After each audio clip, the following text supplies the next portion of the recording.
to today's town hall. We have our own Sophia Zamudio-Haas here. And for those of you who don't know, uh, Sophia is a research specialist here in the Division of Prevention Science. She's a social scientist with significant expertise in qualitative and community-based methods. And her work has been really trying to use applied public health to bridge what we know about health systems and access to HIV services, particularly for those populations that are most impacted by HIV. So she's been really focused on generating innovations and adapting care programs to better meet the needs of marginalized populations. She's currently leading a HIV/TB optimal performance study that's using kind of quality improvement in South Africa. And she's also collaborating on several studies, including one with transgender women in Brazil. So we are very fortunate to have her speak with us today. So thank you so much, Sophia. Looking forward to hearing your talk. Thank you so much for that warm introduction, Margarita. Pleasure to be here today with you all. And just also a very, very strong thank you to Rochelle for organizing this town hall. And I'm just so happy to speak with you all today. So I'm going to go ahead and share my screen here.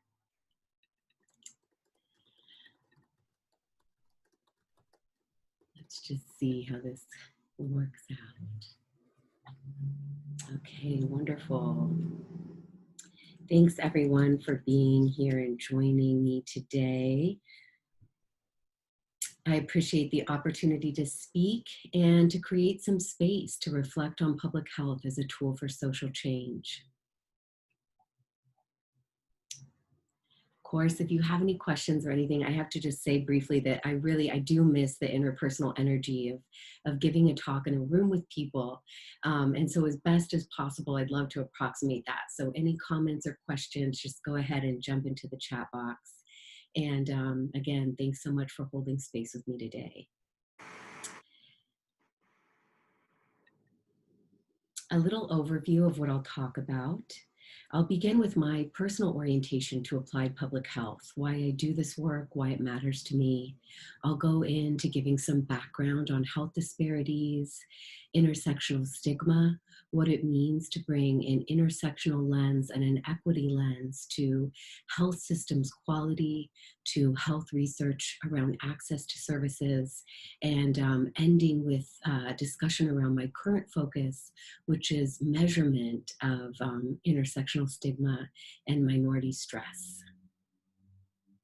So I'll just say that often, really frankly, traditionally in academia, we're not encouraged to talk about our personal experiences and what brings us to this work, how our way of being in the world informs our questions and our conclusions.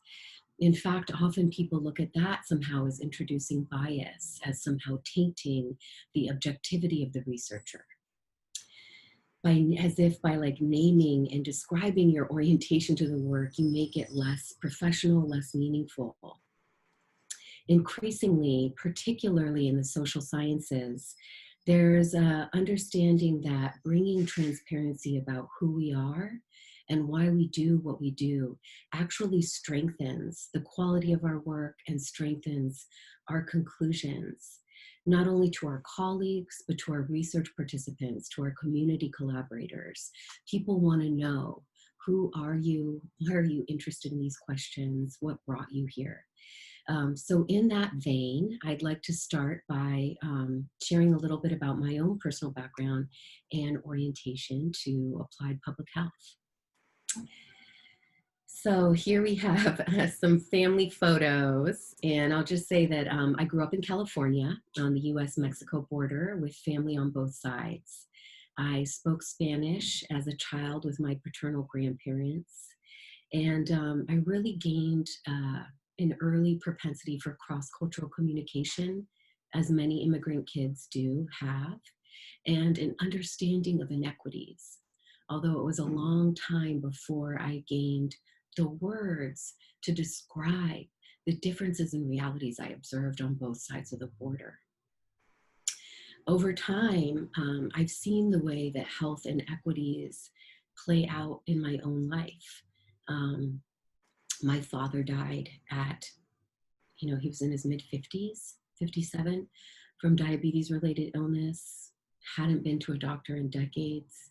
My favorite uncle, my closest uncle, got HIV as a teen. He mainly has used herbal medicine and traditional healing. My grandparents died in their early 60s of heart-related illness. And then on my Anglo side, on my mom's side, my grandmother is strong and healthy at 90. My mom has really good health.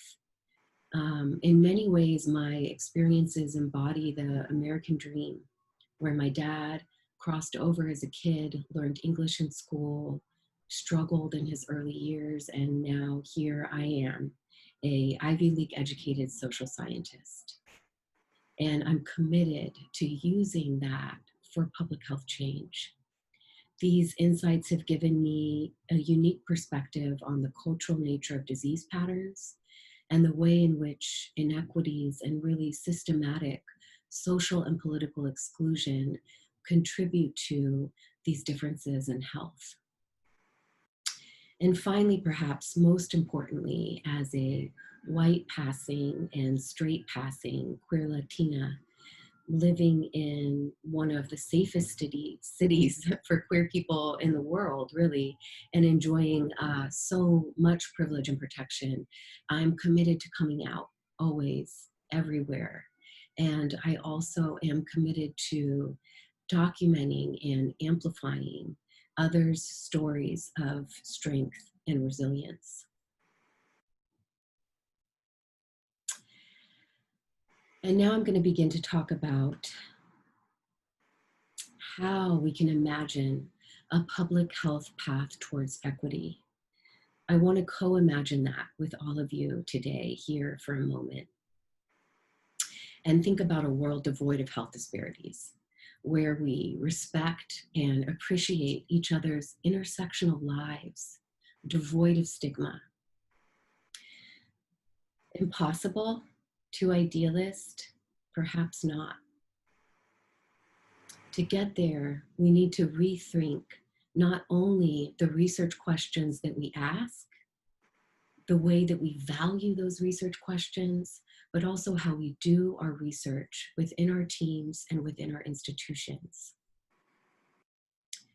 In some ways, there has never been a better time to talk about health disparities and the converse of that, which is health equity. The US is going through a massive shift right now in the way that white America views and talks about race. We have the moment right now for serious institutional change, political change, to eradicate anti-Black racism, finally. Simultaneously, we're living in unprecedented times in terms of the way that the coronavirus and COVID-19 has changed our daily lives. Hundreds of thousands of people living in the US have lost their lives over the past 6 months to COVID-19 related illness. The impact of coronavirus has not been uniform. It has rested disproportionately in communities of color. Black and Latinx communities in the US are suffering from this. And it is not hard to tell that when looking at newspaper and reading the newspaper, frankly, and watching TV, there's been a clear link between race and ethnicity and coronavirus. And yet very little of that dialogue has explored how and why communities of color are suffering and struggling and bearing this undue burden.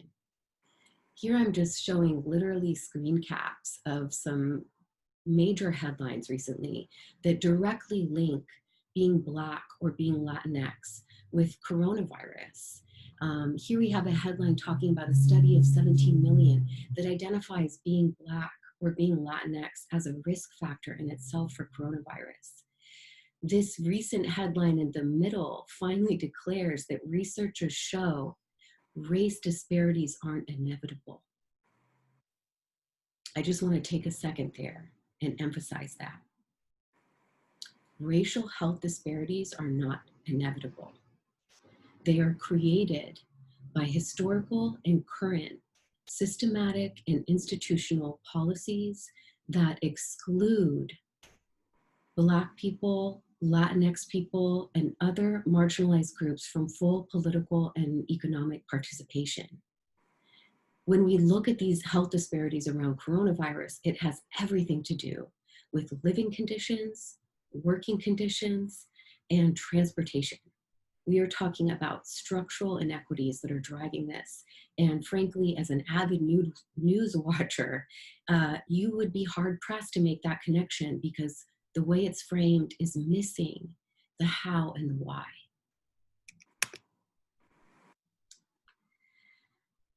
The lens of intersectionality provides a useful frame to understand people's positionality in systems of power and oppression. This idea of intersectionality came from Black scholar and activist Kimberly Crenshaw, who put forth this initially in her writings in the early 90s, looking at violence against Black women and talking about how this had layered issues around sex, gender, race, and class. Since then, others have built on that, adapted it, and applied it to a public health context. Currently, thanks very much to my mentor, Jay Sebelius and Sherry Littman, I'm in an NIH Office of AIDS Research working group on intersectional stigma reduction interventions. And together we're in work group 3 on the leadership team, which is looking at the evidence base for interventions to reduce intersectional stigma. And as a starting place, we really began with looking at what makes an intervention intersectional and how are we defining intersectional stigma, building on the earlier work by people like Crenshaw and Bolake. We looked really at intersectional stigma as this juncture of multiple stigmatized identities, from who people are in the world, their innate characteristics, race, ethnicity, gender, to health experiences, health outcomes, HIV, mental health, chemical dependence, and also behaviors that are stigmatized. For example, people who use and inject drugs, sex workers, and also contextual experience such as being unsheltered. Looking at how that juncture of multiple experiences that are stigmatized, what are people's experiences? How are they facing these layered levels of discriminating forces and responding to it? How they're situated within these systems of power and oppression. An intersectional lens leads researchers, policymakers, clinicians to look at the whole person rather than taking one characteristic as monolithic, looking at the whole person within context and asking, how can we better see them? How can we better meet their needs? How can we adapt our programs and policies to make this more welcoming, more accessible, more available? As we move through this talk, I'm going to share examples of how this intersectional lens has informed my own work, beginning with health systems quality. Often in public health, we associate intersectional stigma and an intersectional lens with social behavioral interventions that focus on individual health, behaviors, and outcomes. Intersectionality absolutely has a place at the forefront of health system strengthening. It's about what data we gather, why, how we record and interpret that data. It's also about how we use that information to shape clinic experience and multi-levels in terms of governance and implementation to respond to people's needs. Really about taking into account the social, political, and historical context of health systems. Over the past 5 years, primarily with funding from CDC, PEPFAR, and under the mentorship of George Rutherford, and in collaboration with my GSI colleagues, Global Strategic Information, I've been leading health systems quality work primarily in African countries, Nigeria, Cote d'Ivoire, Lesotho, Mozambique with Starlee. And most recently, George and I received or were awarded a 5-year, fairly large grant from CDC South Africa, optimizing performance through improved quality for TB and HIV care. This grant is just wrapping up its first fiscal year. It's a 5-year award. And currently we're working in Eastern Cape here and KwaZulu-Natal. South Africa as a country bears the heaviest burden of HIV and TB co-infection. They have the greatest number of people living with co-infection. They have made enormous strides to caring for people with HIV and preventing onward transmission, engaging civil society, engaging clinicians, and utilizing support of outside donors. Nonetheless, there is a long way to go. And so that's really what we're doing. We're looking on how to optimize performance. In our second year, we're going to expand to work in Northwest and Gauteng province. So it's quite a large project here, and I'm just going to go into it briefly and talk about what a lens of equity and intersectionality brings to the work. This OPIQ project is a consortium between UCSF, Institute for Global Health Sciences, and Interactive Research and Design South Africa. From the beginning, my co-lead and I, Tulani Mabata, have really envisioned this as a north to south collaboration and partnership based on mutual learning. Each agency brings specialty expertise and experiences, and together we're focusing on fostering local leadership and sustainability. So what does it mean in practice to bring an equity lens to health systems quality? And these are, just to give a sense of the magnitude, really quite large projects that serve thousands of people. This first year we had a $2 million budget. Next year our ceiling is $5 million. So it's really massive level health system strengthening. What an equity lens brings is this awareness and this need to look at historical and current inequities in relationships of power and oppression. There are inherent inequities built into these relationships. Coming from the US as the prime institution, we inherently have this certain responsibility where really the US is the one investing, South Africa is the one receiving. US has this pressure for return on investment. So often what that translates into is a climate where scope of work and deliverables are driven from outside rather than how Department of Health and stakeholders within South Africa define the agenda. So one of the ways that me and my team have approached this is to invest heavily ourselves, time and effort into engagement with stakeholders, developing relationships, allowing and really working with stakeholders to define our scope of work. I'm just showing here our timeline, 6-month timeline for startup. And here we really get at the heart of our implementation model, which centers on these iterative change cycles or plan, do, study, act cycles. We work with collaboratives, learning collaboratives based in particular districts that include end consumers, that include clinicians, they include government, Department of Health at the district level, and our quality coaches and mentors. This is then centered around basically using performance measures, both routine data and also QI data, to identify gaps, discuss in a collective setting how those gaps can be addressed and what are the root causes of these gaps.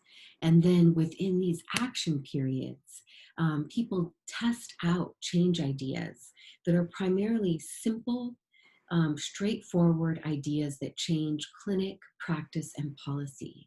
And yet these very simple and straightforward ideas around clinic, practice, and policy really get at some pretty ingrained social and institutional inequities. So let me give just one example of a gap that was identified in Eastern Cape, where there was a gap in testing for women over 55. And that gap translated into late diagnosis and poor health outcomes, frankly, related to HIV. When they did a root analysis of this gap, based on age and gender band analysis, they found that it was really norms around sexuality that influenced this, and practitioners were unable to see these women past childbearing potential, these women who were mothers already, wives, as sexual beings who might have multiple partners. And in identifying that root cause, the clinic came up with fairly straightforward provider education and a new protocol where an HIV test was required as part of primary care for a woman over 55. So this simple change to clinic protocol and policy, in essence, was getting at, or frankly, addressing a much more complex root cause about this woman's intersectional experience as a woman, as a mother, as a sexual being, and how that played out in her healthcare. This is what an intersectional lens adds. It's about finding solutions collectively that view patients and their health behaviors and outcomes within the multidimensional spaces, historical and social context, and their intersectional identities as mothers, as workers, as sexual beings. In terms of our next steps, we're going to expand our geographical scope next year and also mirror the same stakeholder engagement process and really focus on testing, harvesting, packaging, and spreading these effective change ideas. Okay, so now I'll move on to my second area, which is really about programs research, increasing access to HIV services. And for those of you at CAPS, this might be the part of my work that we've worked together on, collaborated on. This has really been the focus of a lot of my work at CAPS. Today I'm going to focus on Triumph or Triunfo. This is P.I.J. Sebelius, and it really looks at, there were basically two site demonstration projects funded through CHRP, California HIV/AIDS Research Programs, to test PrEP in combination with gender affirming care and see how that influenced uptake and PrEP persistence for primarily transgender people of color. Working under the mentorship of Kim Kester, I led the qualitative evaluation at La Clínica de la Raza in Oakland. And that was the site that really specifically narrowed in on this culturally tailored program for Spanish-speaking trans Latinas. We conducted 20 client interviews. Clients were purposely selected by the study staff to represent a range of experiences with PrEP. I conducted 6 months of participant observation, visiting the clinic during clinic hours and sitting in the same space, holding space with participants, patients, providers, We also conducted 5 staff interviews, not only with the key intervention staff, but also with ancillary staff, security guard, a custodian, to understand how this program worked within participants' lives, how it met their needs, and what, if any, unmet needs there were, and to try and get at how we can really continue this model to increase PrEP uptake for a very population that could benefit. Preliminary findings from the qualitative research centered on this idea, para mí misma, for myself, PrEP as something that participants did for self-protection as an act of self-care. We also looked at providing social support, a central theme there, not only in terms of providing social support staff to participants, but participant to participant, entre nosotras, the ways that participants supported each other. And what I'll focus in on today is this idea of creating trusted space and how the program made participants feel welcomed. Give you a second here to read this field note from the PrEP clinic observations.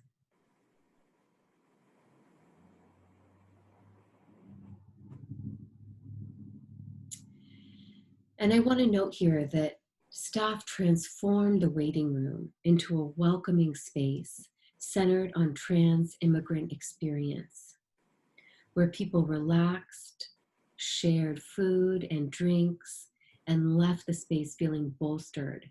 Many participants came to the clinic on days where they didn't have any appointment. They had no medical need. They came in just to see each other. They came in for the gossip. Chisme, people talked about feeling in casa, at home.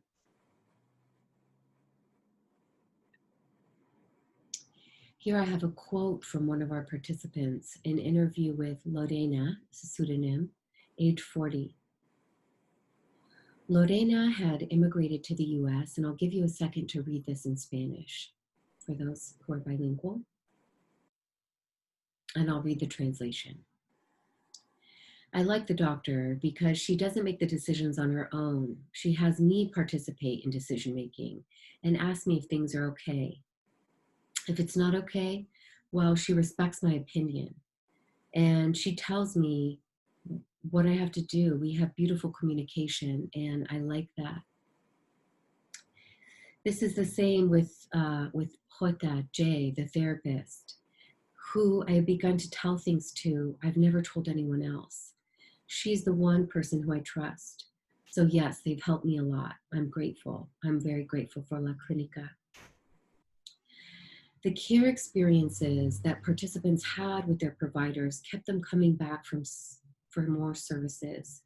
The story of Lorena was all too typical, frankly, among the participant population, where she had immigrated to the US as a teenager with her family and faced extreme transphobia in Oakland city schools, as well as in her home. She had previously been accessing gender affirming care through her friends, networks, her social circles, getting hormone therapy, having her sisters inject silicone directly. This was her first experience with formal medical care, and she's not unique. So essentially, for these program participants, what was intersectional about this program? Lorena, like many other participants I interviewed, frankly anticipated stigma at arrival, anticipated being misgendered, being disrespected, having issues around her name. From the very moment she walked into the clinic, she was greeted with kindness and warmth by security. She was respectfully and warmly gone through her registration process and her questions around where she lives, what her name is, her insurance. For someone who experiences intersectional stigma for her immigrant status, for being even gender discrimination for being a woman, Lorena found herself accepted, seen, and celebrated for all those same reasons when she came to the Triunfo Clinic. This is what made the program so successful. What are next steps? We have an implementation science proposal out with PI Greg Repchuk, also with Jay Sevelius and our colleague Sarah Bass at Temple. We're putting together a grant to look at data-driven peer-led messaging to increase PrEP uptake. This is a social media influencer study, excuse me. So this is all kind of in the works in terms of next steps. And that's also, all of those proposals and all of that work is also done completely in collaboration with Luis. So, and Luz and that great team. So finally, for my last part of this talk, I'm going to focus in on my current area, which is measurement of intersectional stigma. And I think that those of you who've worked with me at CAPS are probably most familiar with me as a qualitative researcher. And I'm happy to talk about my orientation to this and how an intersectional lens has informed my qualitative methods use. But today I'm really going to focus in on my current projects, which have to do with quantitative measures of intersectional stigma and the embodiment of minority stress.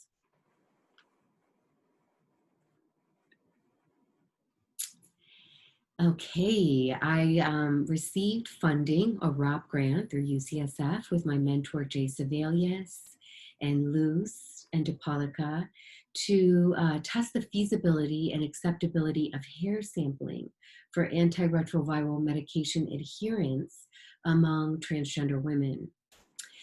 Hair, when I had spoken about biometrics, hair is also a very experimental approach for measuring chronic stress, the embodiment of chronic stress via stress hormones, up to 6 months of cumulative stress hormones via hair.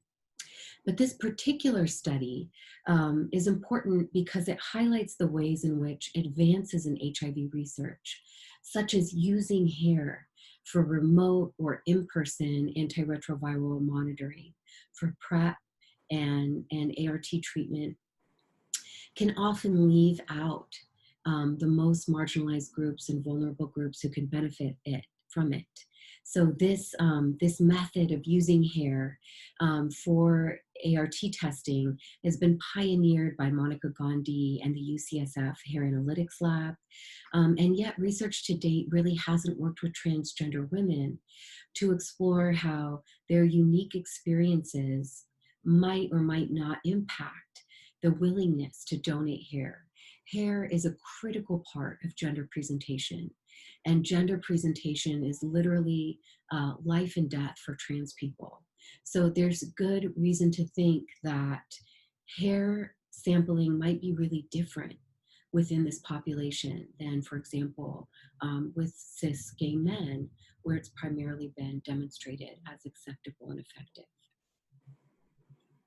Our study aims are really just that, to test the feasibility and acceptability of remote hair collection. We're using surveys and interviews to understand why or why not participants decide to donate hair, how we could improve the protocol to make it more acceptable, what relationship hair has to gender presentation for participants, and how participants' relationship with their hair impact their decision to donate. So what about this is intersectional? It's intersectional in the way that we approach our study participants, how that informs the ways that Luz is interviewing people, looking at them as not, really looking at them as women, as trans people, as Black people, as Latinx people, and how those intersecting identities shape the decision to donate or not donate hair. We're doing really good with data collection. There were some setbacks due to, frankly, coronavirus, COVID-19, and our shelter in place. We completely modified all our study procedures for remote collection. Nonetheless, Luz has recruited, screened, and enrolled 12 participants to date. About half have declined and half have accepted to donate hair. One person is still not sure. It's going really well, and we're on track to complete our data collection and analysis this fall. Future proposals, I think if this proves effective, there's a lot of potential to use hair, not only for remote ART monitoring, but also potentially to measure the embodiment of minority stress. Which brings me to my last example, and really last element of my presentation today, which is talking about a diversity supplement that I was recently awarded through NIMH to Jay Sevelius and Sherry Littman's PRISM R01, Manas por Manas. This is an R01 specifically designed to reduce experiences of intersectional stigma and to study the relationships between intersectional stigma and HIV prevention. This study is located in Sao Paulo, Brazil, and the title Manas por Manas comes from Spanish language, hermanas por hermanas, and it's a kind of a slang reference. In English, we could talk about it as kind of like cis for cis, sisters supporting sisters. This is the beautiful logo of the project, Prevenção e Autocuidado entre Travestis e Mulheres Trans, prevention and self-care between travestis and trans women. So in terms of the diversity supplement, what the diversity supplement brings, it's really intended to extend the understanding in the study for the Parent Award around the measurement of intersectional stigma and the relationship with HIV prevention outcomes. So this is very much related to mechanisms, understanding mechanisms and processes between these relationships of intersectional stigma and health outcome. The literal plan or proposal of the diversity supplement is to nest a small, novel stress multi-measurement study into the Parent Award. So we're adding on two additional measures, I should say, of stress measurement to look at the impacts of intersectional stigma on participants. We'll be drawing on the survey data from the parent study, self-report, and then collecting primary data around ecological momentary assessments, which are aimed to capture daily experiences of intersectional stigma very close to real time. Not only are we capturing intersectional experiences of stigma, but we're also capturing affirming interactions, moments that affirm people's gender identity and make them feel good. So the EMAs are focused on daily collection over a 2-week period, multiple times in one day, looking at really 3 primary domains, which is the experience of the trigger, either the discriminatory experience or the affirming experience, the emotional response, and then the behavior, the coping behavior that follows that. So that's for the ecological momentary assessments, or EMA.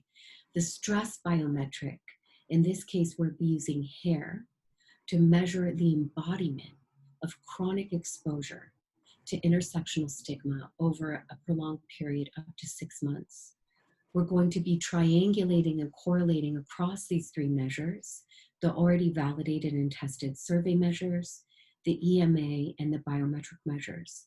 And then we're going to be exploring preliminary associations with HIV prevention behavior.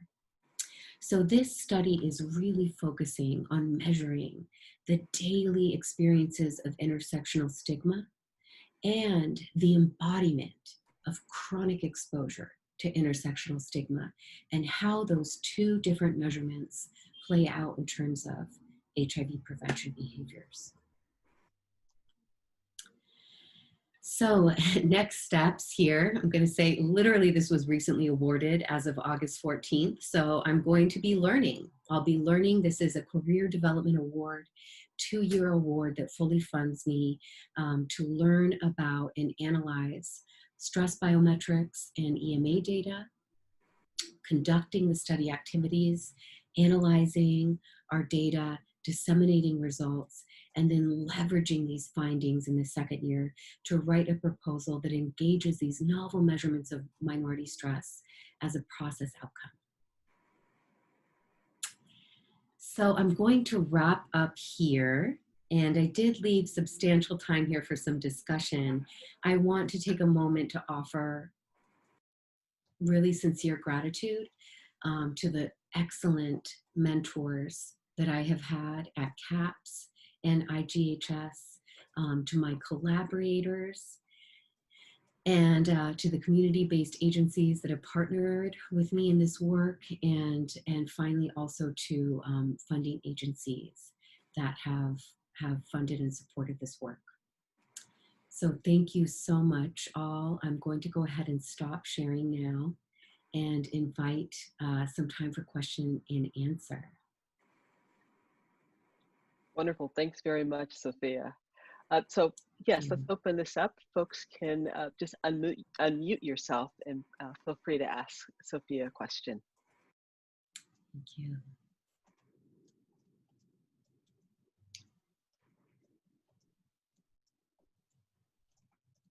Sophia, be sure to look at the chat because you're getting a lot Oh, of I will. Let me see here. Maybe we've got some really great comments here. Thank you all. What a pleasure to be presenting here.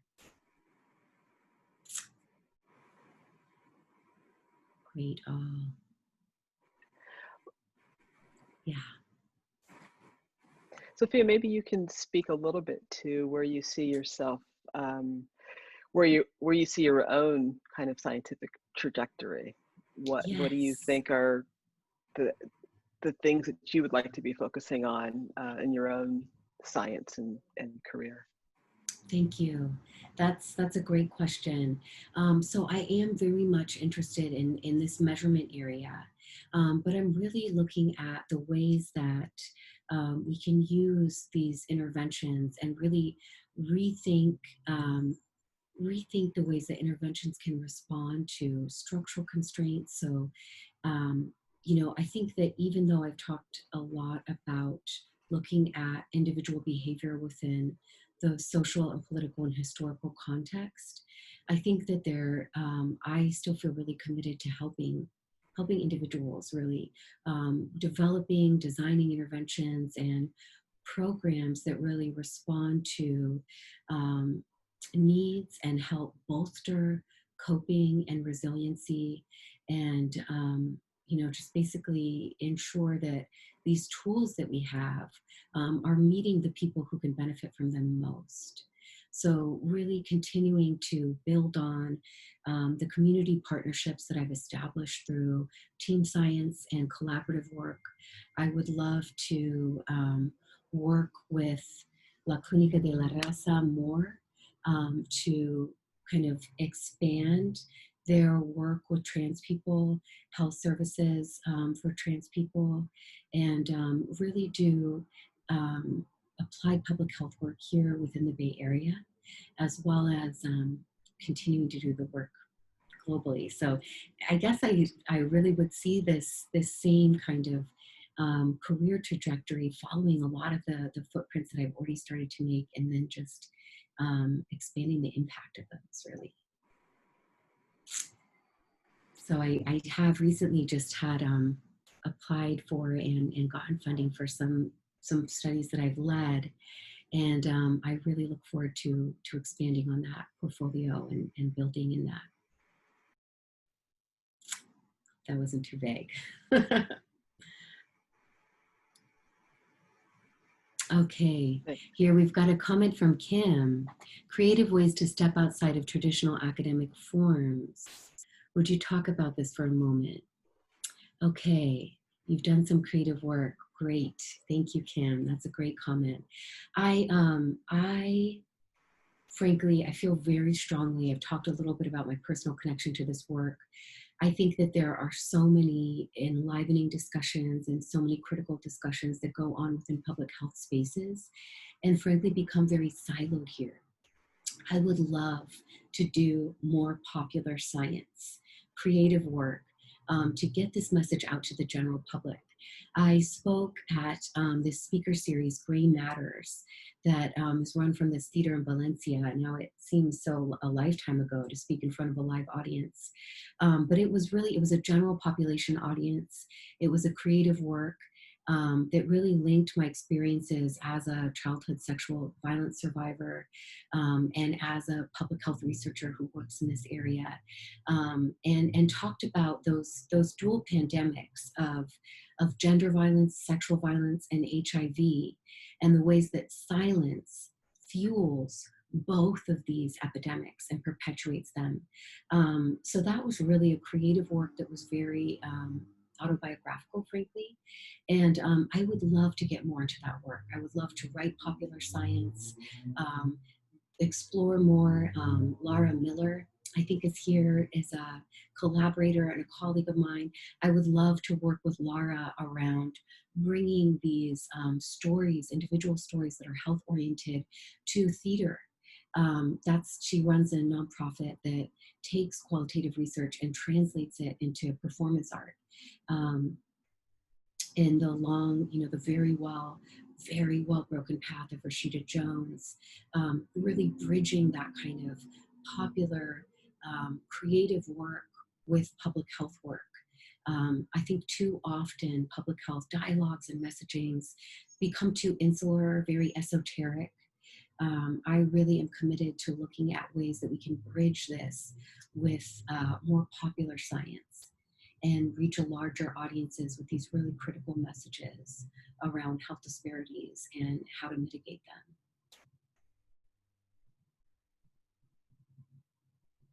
Another thing that I would really like to work on moving forward is just thinking really about how we can bring more equity and co-analysis to our research teams. I work a lot in multi-country research teams, and even thinking of the social media messaging study that I work with you, Margarita, on, and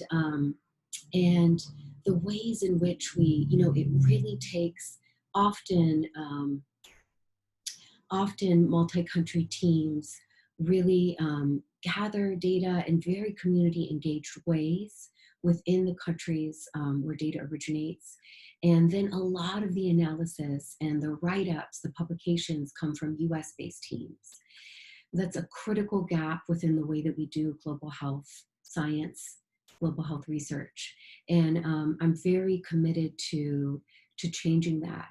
I have collaborated with ITAPS as a qual methods advisor, recently put in a D34 with Ali and Willie McFarland around really bringing professional scientists from Iran and Afghanistan, doing a mutual exchange within here in the US and bolstering the skills and the access to getting the first author publications for our colleagues who are not based in the US.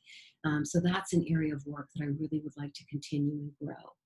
So it's not only really about the applied public health research that I want to continue, it's also about the way of doing that research. As an educator, I don't teach much in a classroom context. The ways that I am able to participate with learners and education is through these multi-country team exchanges, primarily focused research workshops on qualitative methods, helping to strengthen analytic skills around qualitative both data collection and analysis, and then really investing the time and creating structures to conduct co-analysis of the data with the people who collected it and with people who are much closer to the communities of study and sometimes are even members of the communities of study as well. I think that this kind of work and long-term investments, again, just going back, Margarita, since we talked about that, the social media messaging study in Zimbabwe, I first was working with Amilda Mahaka and Pangia and Megan back 10 years ago, really, in 2010 with Chitungwisa and the Shaz work, economic empowerment for adolescent girls at high risk of HIV or living with HIV, and really maintaining, fostering, continuing those relationships, building in a collaborative way, and honestly just trying to really keep that commitment to collaborations and co-analysis despite the distance and the unprecedented shutdown of national borders right now has really posed so many issues to countries like Zimbabwe that were really already struggling with a lot of political issues, and the isolation, frankly, is more pronounced. So, we're looking for ways that we can continue to support each other and work together in spite of this, this is really an unprecedented and challenging time. When it comes to global health work, to bring it back to our research and public health programs. So that's something that I'm really really committed to doing. And also, even within CAPS and our research teams at CAPS, focusing too on the ways that really listening and working with research associates, people in research support roles, staff roles, to understand what are their career goals, how can we help people attain them, so that year after year, project after project, everyone on the study team sees growth opportunities. Wonderful. Thanks very much, Sophia. Are there any other questions?